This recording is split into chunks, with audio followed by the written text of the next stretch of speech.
First question to you, sir. You've been closely monitoring and following many U.S. elections in the past. What's your reading of Kamala Harris and Donald Trump in 2024? Well, there are all kinds of anomalies in this election. A major party candidate, Donald Trump, a convicted felon, 34 felony counts, facing indictments in 3 other venues. And on the other side, an unprecedented withdrawal of a sitting president from the race right before the Democratic convention. But the keys are the North Star of prediction. They remain constant despite the fluctuating events of the campaign because they tap into the structure of how American presidential elections really work as votes up or down on the strength and performance of the White House party. And that's what the keys gauge. And the way it works, if 6 or more keys, any keys, go against the White House party, they are predicted losers. Otherwise, they are predicted winners. It was this system that enabled me, against all the pundits, the pollsters, and other modelers, to predict Donald Trump's win in 2016. And what we have this time is the most keys that could fall against the White House party, based on my system, is 4 to 5, 5 as a maximum. That still leaves them as predicted winners because it takes 6 keys or more to count them out. So how many keys are there? For the benefit of our viewers, how many keys or how many parameters do you really have on which you decide? It doesn't quite work that way. It works how many keys count against the White House party, and it takes 6 to count them out. So they've lost the mandate key, which is based upon losses in U.S. House elections. They obviously lost the incumbency key with Biden not running, but with the party uniting around Harris, they avoided the loss of the contest key. Finally, the third key that they lost is the incumbent charisma key, because Harris, whatever you may think of her, is not a once-in-a-generation, broadly inspirational candidate like Franklin Roosevelt or Ronald Reagan. So that's 3 keys down. Remember, it takes 6 keys to count them out. And the only other 2 keys that are shaky are the 2 foreign policy keys, because the wars in the Middle East and Ukraine are so fluid. I think those keys will split and Harris will be down 4 keys, 2 keys short of defeat. But even if they both flip negative, that means Harris is down only 5 keys, still 1 key short of defeat. All the other keys are locked in her favor. Okay, so between now and the actual election, what according to you are those areas where there could be some lack of clarity or uncertainty? The only 2 areas where I see uncertainty, as I mentioned, are the 2 foreign policy keys: foreign military success, foreign military failure, because of the vicissitudes of war. You know, we don't know exactly what's going to happen in Ukraine and the Middle East. Could there be a ceasefire and a hostage release? Could the Ukrainians stave off the Russians in the Donbass region and make further incursions into Russia? But my point is, no matter what happens with those 2 keys, there's not enough keys to predict that Donald Trump could regain the White House. For a while, I thought third-party key might be shaky, but the RFK Jr. campaign has fizzled. He suspended his campaign.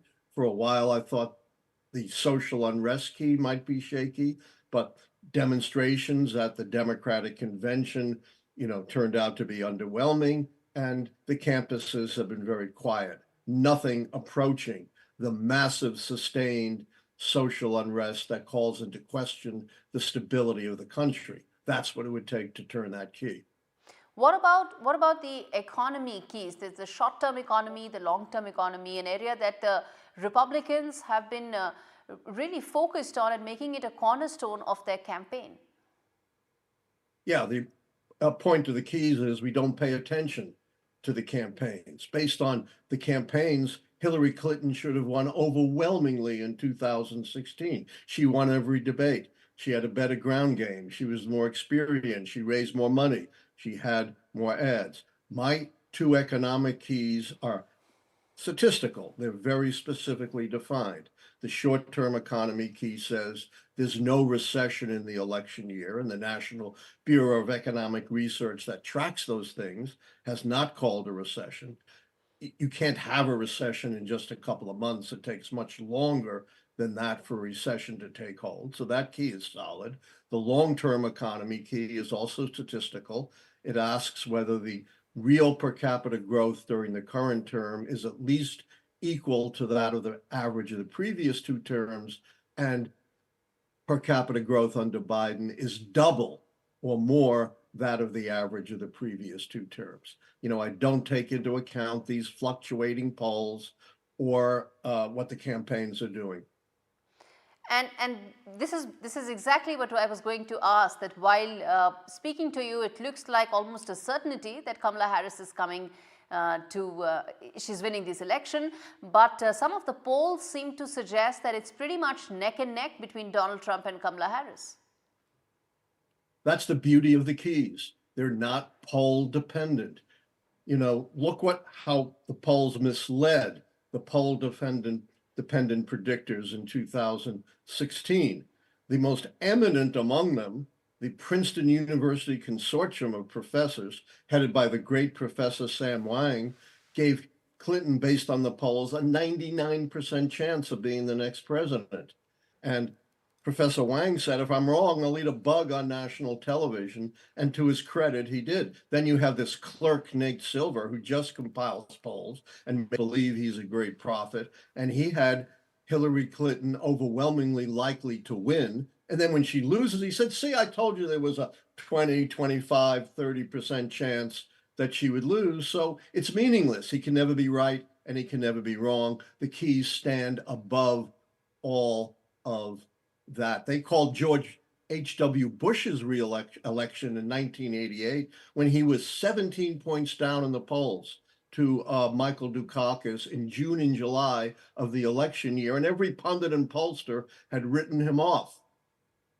Indeed, and I think that's the beauty of having a very scientific modeling approach as against random surveys of people. So yes, there's a scientific approach, but you know, I want to come to the fact that, sir, you made, which was about that foreign policy and aspects related to the Ukraine-Russia conflict and the war that's taking place in Gaza could be the factors that could be undecided right now.